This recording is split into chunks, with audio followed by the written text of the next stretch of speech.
Just to tie together a couple of those points before we get into an actual exercise today, Joe mentioned this idea of leaders setting the example for feedback and this culture of feedback going hand in hand with the culture of practice. Many of you have worked with ExecComm over the years, and you've been present when we've been delivering a class. And then at the end of the class, we wrap up, the participants leave. There's usually a short conversation afterward, and then you, as the person who's brought us in, tend to go off while we finish wrapping up our stuff. And what you don't see is what happens in our classes right after the class, which is when we sit down with each other and we debrief.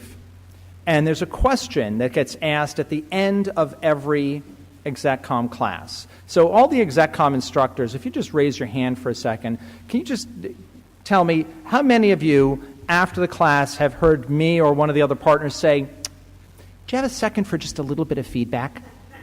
Okay.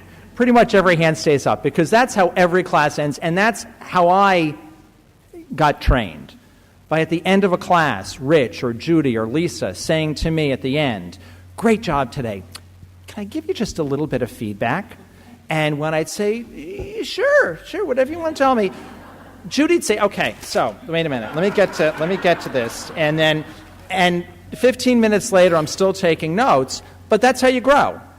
And what all of the partners do, and the more senior instructors do, before the class, before you're in the room or your participants in the room, is we turn to each other, and even I do this with my co-instructors, and I say, "Here's what I'm working on today.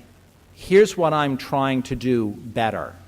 And I'd like you to watch that while I'm teaching today and give me some feedback on that at the end." And that's an important part of us as leaders setting the right tone and then getting that feedback at the end. Because we don't always have a lot of opportunity to practice doing what we do, but we always have the opportunity to look for feedback on it. There's also one other thing I wanted to comment on very quickly, and that is that there's a group of people in here who has an added challenge.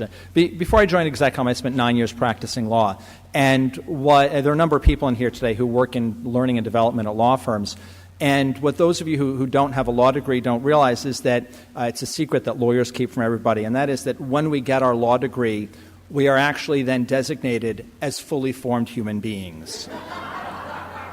And we are complete. And when you become a law firm partner, that becomes seared into you, that you are done now.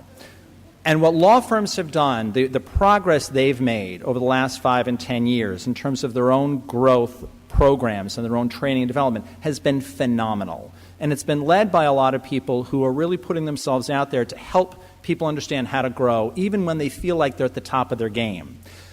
And what I've noticed ties in very closely to what some of our panelists talked about the way you get people to learn better. And that is that the law firms where the partner is at the program at the beginning of the partner, talking to the associate, saying, "This is why it's so important that you're here." And where the partners are in training programs themselves to show the people under them it's important to keep growing. And when that program that an attorney goes to is tied in, the language of it is tied in directly to their performance feedback conversations, those are the firms that tend to do much better in terms of growing their people and helping their people develop. So it's that sense that all of our panelists were talking about, that sense of affirmation, that sense of leadership, that sense of accountability for things that really does make a difference.